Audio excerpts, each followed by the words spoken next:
बुखार। ठीक है। हुम्माए मुआजिबा बलगमी बुखार, हुम्माए मुआजिबा बलगमी बुखार पढ़ रहे हैं, लेकिन उससे पहले थोड़ा सा जो है हमें, जो अब तक हम पढ़ चुके हैं उसको एक बार हल्का हल्का सा पढ़ लेते हैं, क्योंकि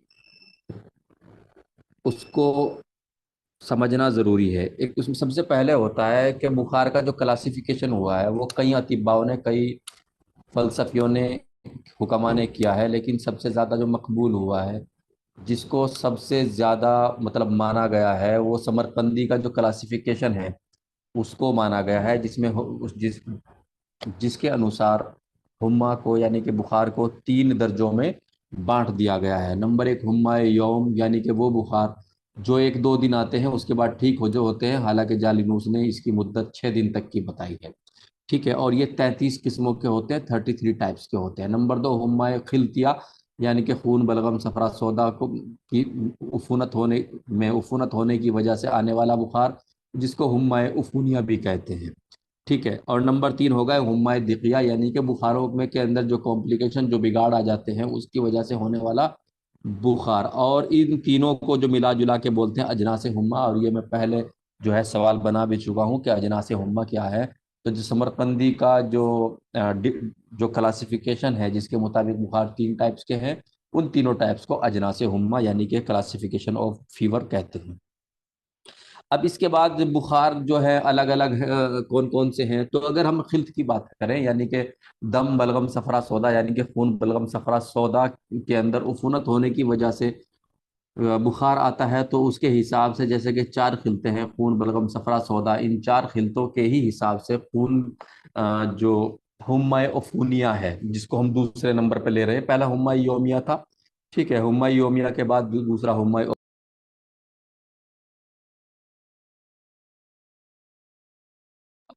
का को चार चार हिस्सों में डिवाइड कर दिया गया है, क्योंकि खिलते भी चार हैं।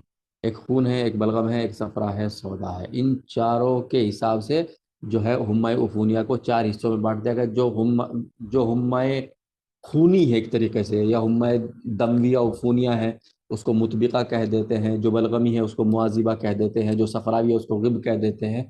जो सौदावी है उसको रिबा कह देते हैं। ये हम पढ़ चुके हैं। इसके अलावा बुखारों की एक और क्लासिफिकेशन है। कुछ बुखार जो है ऐसे होते हैं जिनके अंदर इंटरवल नहीं होता, मतलब एक बार चढ़े तो चढ़ के बस वो फिर जब तक उनका टाइम पीरियड पूरा नहीं होता या मरीज पूरा इलाज नहीं ले लेता, वो अपना पूरा चढ़े ही रहते हैं। ठीक है। उनको दायमा कहते हैं या लाजिमा कहते हैं। और ये वो बुखार होते हैं जिनके अंदर उफुनत जो है वो वेसल्स यानी कि उरूक यानी कि नसों के अंदर होती है। जो उफुनत है जो वेसल्स के अंदर होती है, और उनको दायमा बोलते हैं, लाजिमा बोलते हैं। कुछ बुखार जो है वो इस तरीके से होते हैं कि उनके अंदर इंटरवल होता है, जैसे आज हुआ कल नहीं हुआ, या अब हुआ तो 1 घंटे बाद नहीं हुआ, फिर एक हुआ फिर 1 घंटे बाद। मतलब बीच बीच में जिनके अंदर नागा हो जाए, यानी कि बीच बीच में जिनके अंदर बुखार में आराम मिल जाए फिर होता रहे, ऐसे को बोलते हैं, ऐसे को नायबा बोलते हैं या दायरा बोलते हैं। तो इस हिसाब से भी दो किस्में बुखार की हो जाती हैं।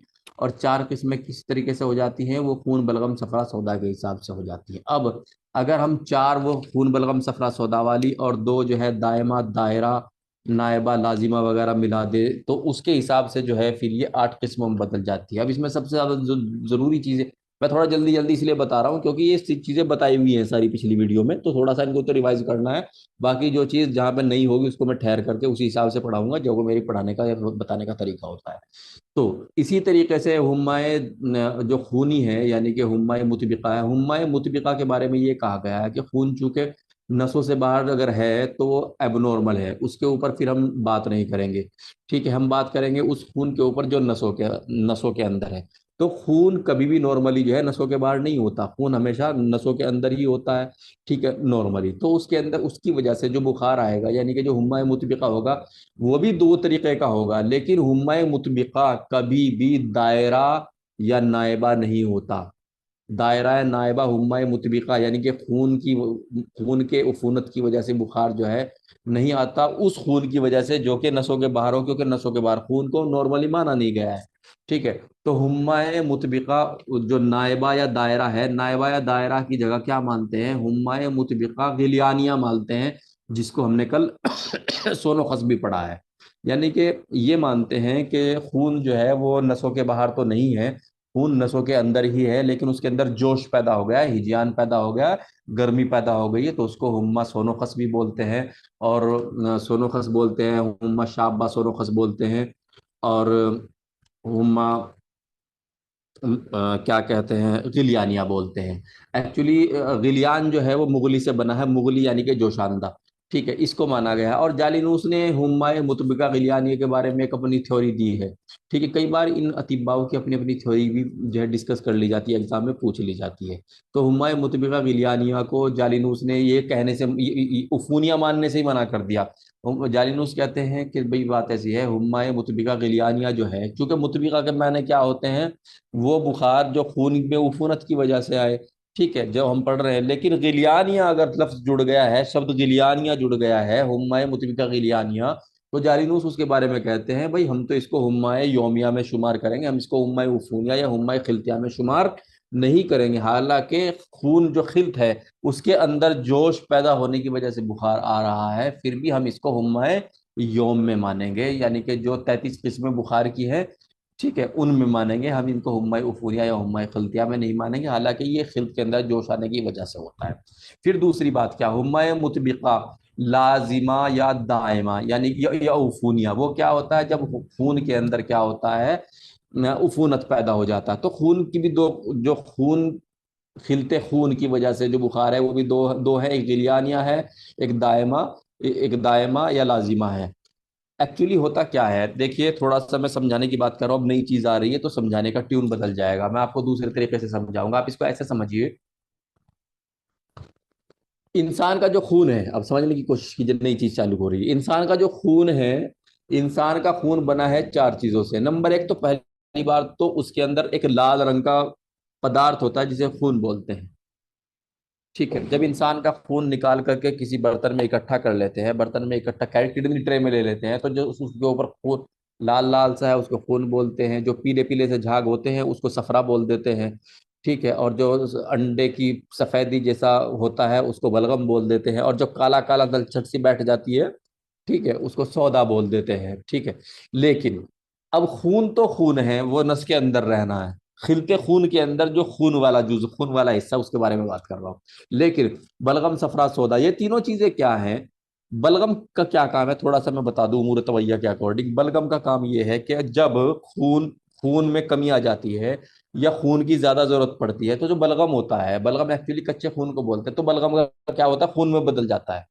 ठीक है, और सफरा के भी अपने अपने काम है। सफरा जो है वो अलग अलग बहुत सारे काम है, इसी तरीके सौदा के भी अलग अलग काम है, लेकिन ये खून के अंदर रहता है। लेकिन बहुत ही ज्यादा गौर करने वाली चीज की जरूरत है अब यहाँ पे, जो मैं एक नई चीज बता रहा हूँ। जो दिमाग की रतूबत नाक के जरिए से टपकती है, इसको भी बलगमी बोल देते हैं, हालांकि ये तो खून में नहीं होती। जो दिमाग की रतूबत नाक से टपकती है, इसको भी बलगम बोल देते हैं, हालांकि ये तो खून नहीं होती। और मैं बोल रहा हूँ कि खून कहाँ है, वो और बलगम कहाँ है, वो खून के अंदर होता है। तो एक तो वहां भी बलगम होता है कि यहाँ भी बलगम है। दूसरी चीज सुन लीजिए, सफरा, खून के अंदर सफरा है। ये बहुत इंपॉर्टेंट पॉइंट है, इसको समझोगे तो बहुत कुछ समझ जाओगे। खून के अंदर सफरा है, लेकिन जो लीवर से, जो कलेजी से, जो लीवर से यानी कि कबिद से जो पित्त निकल के छोटी आंत ड्यूडिनम में यानी कि इसनाशरी में गिर रहा है, उसको भी सफरा बोल दिया गया। हालांकि वो तो खून में नहीं गिर रहा है, वो तो आंत में गिर रहा है, और आंत में क्या है, खाना है, उसको भी सफरा बोल दिया गया है। और जो खून के अंदर पीला हिस्सा, उसको भी सफरा बोल दिया गया है। तो इसका मतलब ठीक है। और सौदा, सौदा का मतलब ये है कि जो खून खून के अंदर दौड़ रहा है वो भी खून है, और जो तिल्ली के अंदर खून है, काला खून, उसको सौदा बोल दिया गया है। समझ रहे हैं? अब समझने वाला पॉइंट क्या है यहाँ, समझने वाला पॉइंट ये है, आप सभी लोग बहुत ज्यादा ध्यान दें, नहीं तो इस पॉइंट को आप, ये पॉइंट रह ही जाएगा हमेशा के लिए, ये पॉइंट आपसे आजाद रहेगा, काबू में नहीं आएगा। एक्चुअली इसमें समझने वाली बात क्या है कि जो खून है, खून के अंदर जो खून है लाल वाला हिस्सा, वो हमेशा नस के अंदर रहेगा। उसके अंदर अगर जोश आ गया तो हुम्मा मुतबिका गिलियानिया, और अगर उसके अंदर इन्फेक्शन उफूनत हो गई तो हुम्मा मुतबिका उफूनिया या हुम्मा मुतबिका दायमा या लाजिमा। ठीक है, लेकिन अब समझने वाली जो बात है, ये पॉइंट अगर आपने समझ लिया, आप बहुत बड़ा पॉइंट हासिल कर लेंगे। अब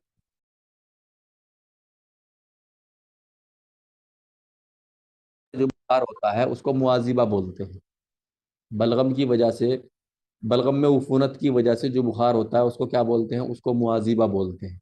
बलगम में उफूनत की वजह से जो बुखार होता है उसको मुआजिबा बोलते हैं। लेकिन अब मैं तो ये बोल रहा हूँ ना, तो एक तो बलगम है जो खून के अंदर है, ठीक है। तो अगर जो बलगम खून के अंदर है उसके अंदर अफूनत हो रही है, खून कहाँ होता है? नस में। वो बलगम जो खून के अंदर है, अगर उफूनत उसके अंदर हो रही है, जो खून बलगम जो बलगम खून के अंदर, उसके अंदर उफूनत हो रही है, तो हुम्मय मुआजिबा दायमा या लाजिमा कहेंगे। लेकिन वो बलगम जो नस से बाहर है, उसके अंदर अगर उफूनत हो रही है, तो उसको हुम्मय मुआजिबा दायरा कहेंगे या नायबा कहेंगे।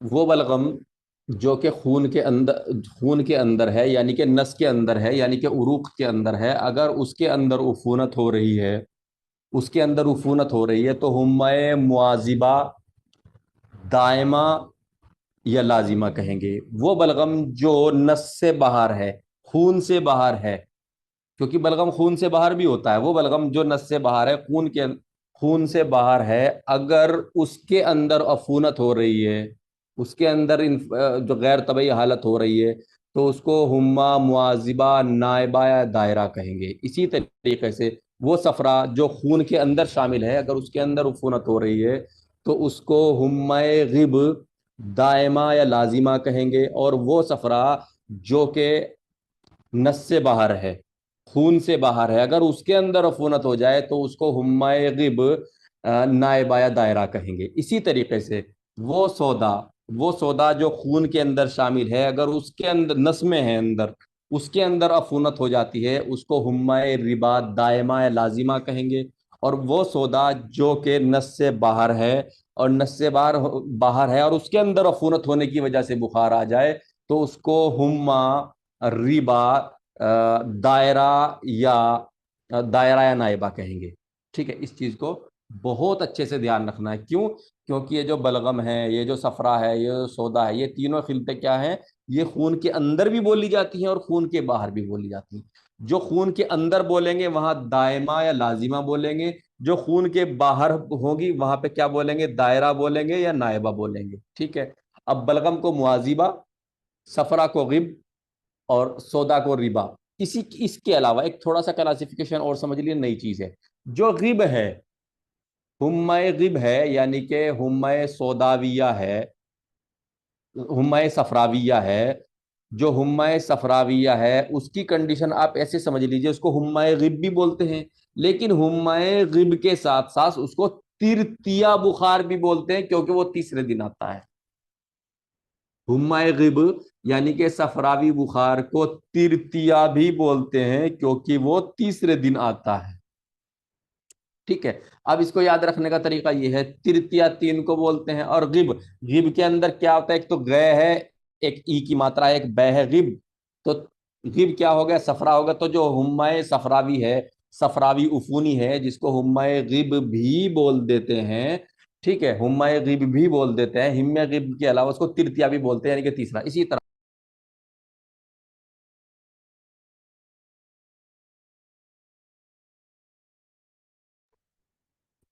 हुम्मा रिबा, उसके अंदर मात्रा वात्रा लगाकर कि कितने हो जाए? चार। रै पे छोटी की मात्रा, बै पे आ की मात्रा, चार हो गई। तो इसी तरीके से हुम्मा रिबा यानी कि हुम्मा सौदा उफूनिया को चौथिया बुखार भी बोलते हैं। और ये बुखार जो है चौथे दिन यानी कि 48 घंटे के बाद भी कई बार आता है। तो इसको ऐसे याद रखना है, जो हुम्मा गिब है उसको चौथिया बुखार भी कहते हैं, जो हुम्मा गिब है उसको तिरथिया बुखार भी कहते हैं। जो हुम्मा रिबा है उसको चौथिया, जो गिब है उसको तृतीया बुखार भी कहते हैं। ये चीज, ये पॉइंट बहुत ज्यादा समझने का है। अब ये चीज, ये पॉइंट जो है वो पहले वाला आ गया कि वो जगह जहाँ पे उफनत होते मस्तुकद उफनत बोलते हैं।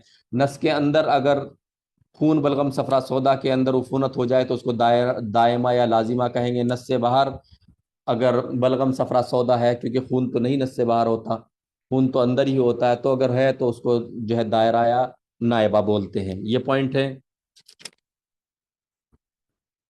इसके अलावा अगर एक खिल्त में उफूनत की वजह से बुखार आ रहा है, एक खिल्त में, तो उसको हुम्मा मुफरदा कहेंगे, ये भी हम पढ़ चुके हैं। अगर एक से ज्यादा यानी कि दो खिलतों में उफूनत है और उसकी वजह से बुखार आया तो उसको कंपाउंड फीवर, उसको कंपाउंड फीवर कहेंगे या हुम्मा मुरक्कबा कहेंगे। अगर एक खिल्त की वजह वजह से बुखार आ रहा है, एक खिल्त में उफूनत हुई किसी भी एक खिल्त में, उसकी वजह से बुखार आ रहा है, तो उसको हुम्माए हुम्माए मुफरदा या हुम्माए बसीता भी बोलते हैं।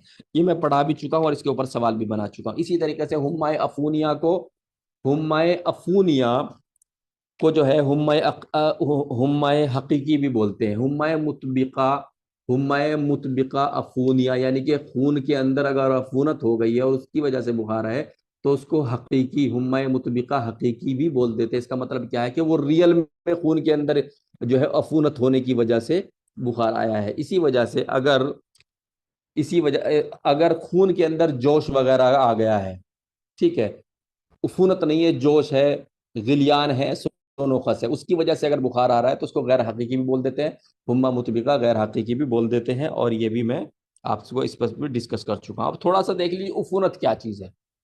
उफूनत को अगर हम मॉडर्न में लेके चलें तो जो उफूनत का कॉन्सेप्ट कभी यूनानी में ने शुरू किया था वो आज के टाइम में इन्फेक्शन का है।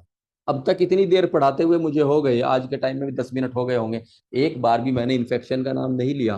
क्योंकि इन्फेक्शन देखिए, यूनानी जो कॉन्सेप्ट है वो यूनानी के ऊपर ही पूरे पूरे उतरते हैं। और जो मॉडर्न के कॉन्सेप्ट हैं, ठीक है, हम उनमें एक दूसरे से मैच खा लेते हैं, एक दूसरे से मिलना जुलना कर लेते हैं, मिलती जुलती बीमारियां होती हैं। लेकिन ये है कि अगर हुम्माए हुमायूं दिकिया है, टीबी का है, तो फिर यूनानी के जो टीबी,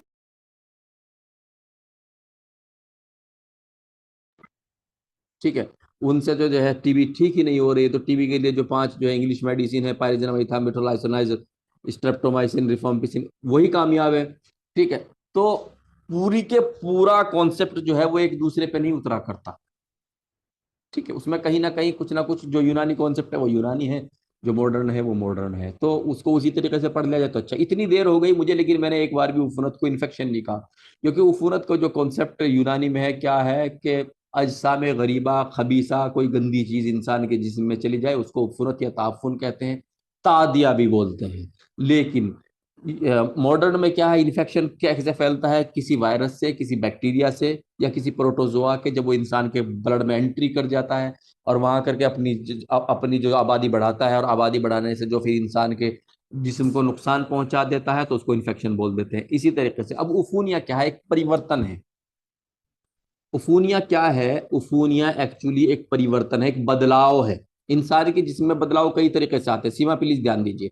इंसान के जिस्म में इंसान के जिस्म में जो बदलाव है ना, वो बदलाव कई कई तरीके से आते हैं। मैं आपको बताऊं, देखिए मान लीजिए एक इंसान है, कमजोर सा है, उसकी अच्छी सी बॉडी बन जाए, उसके अजलात मसल्स जो है वो ताकतवर हो जाए, उसकी लंबाई चौड़ाई बढ़ जाए, तो ये परिवर्तन अच्छा है। लेकिन एक आदमी ठीक ठाक है, वो बीमार रहने लग जाए, तो ये परिवर्तन तो खराब है। तो उफूनत वाला जो परिवर्तन है वो खराब है, वो अच्छा नहीं है, जिसमें इंसानी की तंदुरुस्ती के लिए खराब है। ठीक है। जी। और ये क्यों होता है, या तो ये गिजा यानी कि जो खाना खाते हैं, न्यूट्रिशन खाते हैं, उसमें अगर खराबी हो जाए उसकी वजह से होता है, या वो हवा हवा की खराबी की वजह से होता है। ठीक है।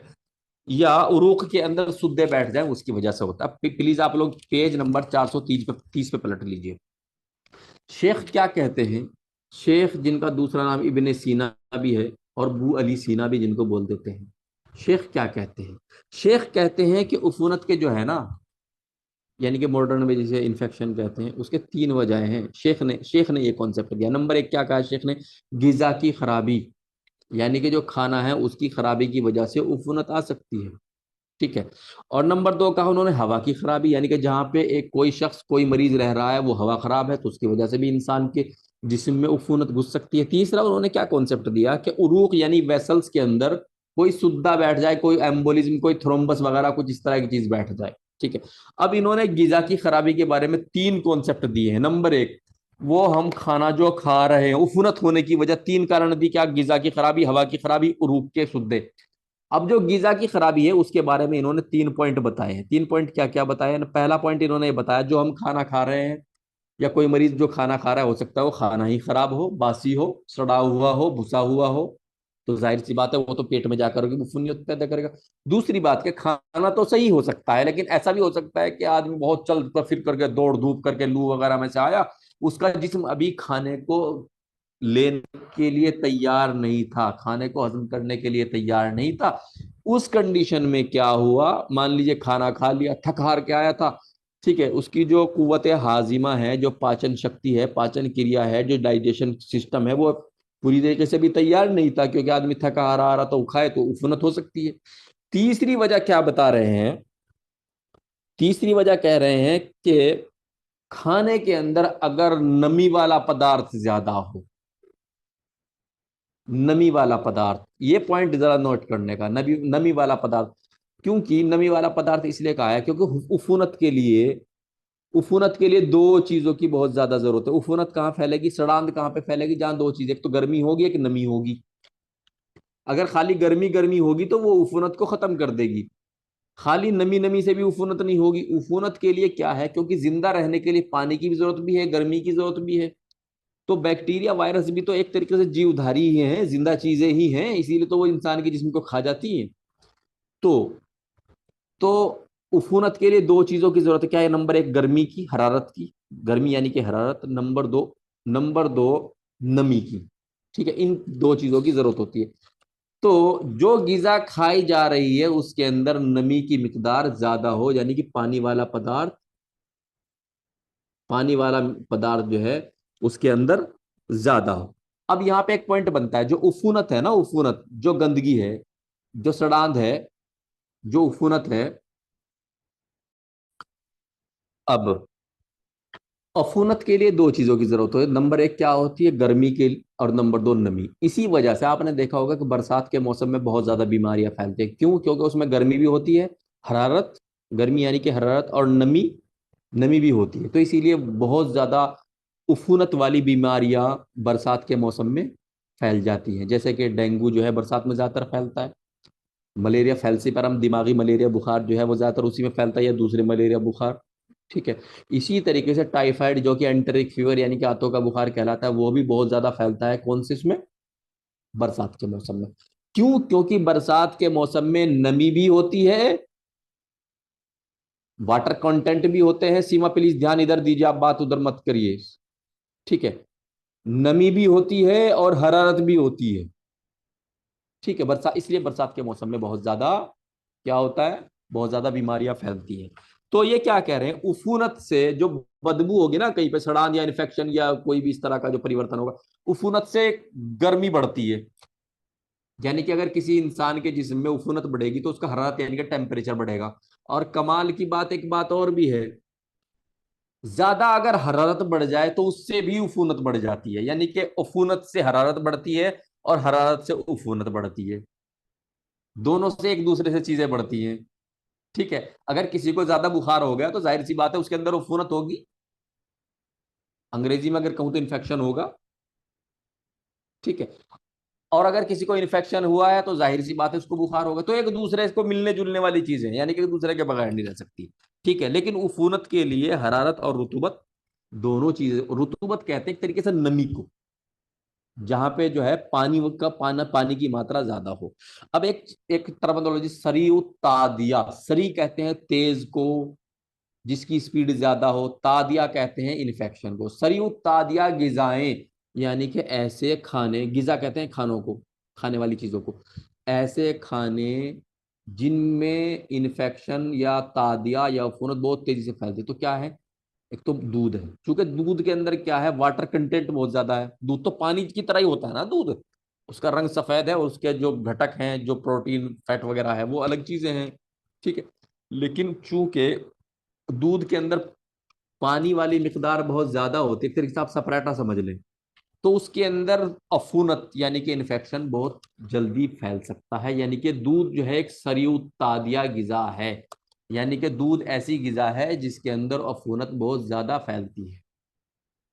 ठीक है, इसी तरीके से मछली, मछली के अंदर गर्मी तो होती है, लेकिन चूंकि वो पानी में रहती है तो उसमें जो है क्या है, नमी होती है, नमी ज्यादा होती है। तो नमी ज्यादा होने की वजह से मछली में, तो वो भी सरी तादिया गिजा, सरी कहते हैं तेज को, तादिया कहते हैं उफूनत या इन्फेक्शन को, ठीक, और गिजा कहते हैं खाने को। यानी कि मछली और दूध ये दोनों सरी तादिया गिजा हैं, यानी कि तेजी से सड़ने वाली गिजाएं हैं। अब ये चीजें मैं क्यों बता रहा हूं, ये चीजें मैं इसलिए बता रहा हूं क्योंकि शेख के अनुसार गिजा की जो खराबी है, गिजा की खराबी में जो गिजा की तीसरी वजह है वो ये है कि जो गिजा खाई जा रही है अगर उसके अंदर नमी की मात्रा ज्यादा है, अगर उसके अंदर नमी की मात्रा ज्यादा है तो उससे भी क्या हो सकता है, इन्फेक्शन या तादिया या अफूनत हो सकती है। ठीक है। अब शेख ने एक बात कही है, अगर मान लीजिए कहीं पे बहुत जल्दी जल्दी लोग बीमार हो रहे हैं, एक से ज्यादा लोग बीमार हो रहे हैं, तो शेख ये कहते हैं तो वहां का पानी खराब नहीं है। ध्यान दीजिए, अगर किसी जगह पे लोग बहुत जल्दी जल्दी बीमार हो रहे हैं तो वहां का पानी खराब नहीं है, वहां की हवा खराब है, ये शेख कह रहे हैं। ठीक है। इसके अलावा जो नस होती है, उरूक होती है, उरूक के अंदर क्या होता है, जो नस होती है, नस को एक पाइप मान लीजिए, इसको नस मान लीजिए आप, इसको नस मान लीजिए। तो नस के अंदर क्या होता है, नस के किसी भी जगह जो है ना, कोई चीज, कोई थक्का सा जमने शुरू हो जाता है, उसका आप थ्रोम्बस मान लीजिए। और मैं ये कह रहा हूं कि वो पूरी तरीके से रास्ते को ब्लॉक नहीं करता, हल्का सा करता है, पार्शली ब्लॉक करता है। पार्शली ब्लॉक करता है यानी कि जिस, मतलब रास्ते को मान लीजिए उसने आधा घेर लिया, ठीक है, चर्बी वर्बी सी जम गई, इम्तलाए इम्तलाए मादा हो गया, इम्तला मादा कहते हैं, मतलब वहां पे कोई मादा जम गया। तो इम्तला मादा होने की वजह से क्या हो गया, सुद्दा बैठ गया, सुद्दा यानी कि रास्ते में जो रुकावट हो गई। जब वहां पे सुद्दा बैठेगा तो फिर वहां पे उफूनत हो जाएगी, वो सड़ेगा भी तो, और जब वहां पे सड़ांध होगी तो उससे बुखार आएगा। तो सबसे पहले इम्तला यानी कि मादा जमा हुआ, उसके बाद सुद्दा हो गया, सुद्दा होने के बाद क्या हुआ, उफूनत हुई, यानी कि उसके अंदर बदबू पैदा हो गई, सड़ांध हुई अंदर ही अंदर। ठीक है। और सड़ांध होने के बाद, उफूनत होने के बाद क्या हुआ, हुम्मा हो गया, बुखार हो गया। ठीक है। अब अगर मैं ये कहूं कि जो इम्तला है, यानी कि जो मादा इकट्ठा हो रहा है उससे बुखार हो जाता है, तो डायरेक्ट हो जाता है या इनडायरेक्ट हो जाता है, इनडायरेक्ट हो जाता है, क्योंकि डायरेक्ट तो उफूनत से होता है। उससे तो पहले तो सुद्दा बैठेगा, सुद्दा में उफूनत होगी, उफूनत से बुखार होगा, चौथे नंबर पे। तो इम्तला से यानी कि मादा इकट्ठे होने से जो बुखार आता है वो चौथे नंबर पे आता है, प्लीज ध्यान दे लीजिए। इम्तला यानी कि मादा जो नस के अंदर इकट्ठा हो रहा है उससे जो बुखार आ रहा है वो चौथे नंबर पे आ रहा है। दूसरे नंबर पे वहां पे सुद्दा बैठा था, तीसरे नंबर पे वहां पे जो है क्या हुआ था, उफूनत हुई थी। तो इनडायरेक्टली बुखार आ रहा है। तो इनडायरेक्ट के लिए हमारे यहाँ एक लफ्ज आता है जिसको बोलते हैं बिलवास्ता, यानी कि इम्तला से मादे के पदार्थ के इकट्ठे होने से जो बुखार आ रहा है वो इनडायरेक्टली आ रहा है, यानी कि बिलवास्ता आ रहा है। अगर मैं ये कहूं जो उफूनत है, उफूनत से बुखार, तो उफूनत से तो डायरेक्ट आ रहा है बुखार, इधर सड़ान पैदा हुई, इधर बुखार आ गया। तो उफूनत से जो बुखार आता है वो डायरेक्ट आता है, और डायरेक्ट के लिए बिला वास्ता कहते हैं, डायरेक्ट को यूनानी में बिला वास्ता कहते हैं, इनडायरेक्ट को बिल वास्ता कहते हैं। इनडायरेक्ट, इनडायरेक्ट यानी कि इम्तला हुआ, उससे बुखार आया, तो बीच में जो है सुद्दे भी बैठे, उफूनत भी हुई, उसके बाद जो बुखार आया ना, ठीक है, तो इनडायरेक्ट हो गए प्रोसीजर। ये प्रोसीजर भी पूछा हुआ है, इसलिए मैं आपको इस तरह इस पे डिस्कशन कर रहा हूं। इम्तला से अगर बुखार आ रहा है तो बिलवास्ता आ रहा है, इनडायरेक्ट आ रहा है, ये पूछा हुआ है। और अफूनत से अगर बुखार आ रहा है तो डायरेक्ट आ रहा है, इधर अफूनत हुई, सड़ांध पैदा हुई, बुखार आ गया तो डायरेक्ट आ रहा है। ये भी पूछा हुआ है, उसके ऊपर मैं भी सवाल बना के आपको डालूंगा, उल्टे पुल्टे जवाब मत देना प्लीज। ठीक है। अब मैं पढ़ के सुनाता हूं, पहले इम्तला सुद्दे फिर उफूनत, से पहले इम्तला यानी कि मादा इकट्ठा होगा, फिर सुद्दे होंगे, उसके बाद उफूनत होगी, उसके बाद बुखार होगा। पर ये इम्तला बुखार का इनडायरेक्ट यानी कि बिलवास्ता काउज है, यानी कि बिलवास्ता वजह है, इसी तरीके से। लेकिन उफूनत से बुखार का होना डायरेक्ट यानी कि बिला वास्ता काउज है, क्योंकि इनके बीच में कोई कड़ी नहीं है। उफूनत के और बुखार के, हुम्मा के बीच में कोई कड़ी नहीं, उफूनत से डायरेक्ट कोई कड़ी नहीं है, कोई स्टेज नहीं है, इसलिए वो क्या है, वो बिला वास्ता है, डायरेक्ट है। ठीक है। और इम्तला के और हुम्मा के बुखार के बीच में क्या है, सुद्दे भी आ रहे हैं, उफूनत भी आ रही है, तो वो क्या है, वो इनडायरेक्ट एक तरीके से। ठीक है जी। अब जिस जगह पर उफूनत होती है उसे मस्तुक़द उफूनत बोलते हैं, ये मैंने बता दिया है। और लेकिन उफूनत की वजह से जो बुखार आता है उसको हुम्मा उफूनिया आते हैं, इसी को हम पढ़ रहे हैं। लेकिन ये क्या कह रहे हैं कि जो उफूनी बुखार होता है वो ज्यादातर एक्यूट होता है। एक्यूट का मतलब ये होता है, एक्यूट का मतलब ये होता है कि उसका जो टर्म होता है, उसका जो टाइम होता है वो छोटा होता है, लेकिन उसके अंदर से जो बिगाड़ होता है वो बहुत ज्यादा होता है। ठीक है। उसका जो टाइम होता है छोटा होता है, और उसका जो मतलब जो एक्यूट डिजीज होती है वो थोड़े टाइम के लिए आती है।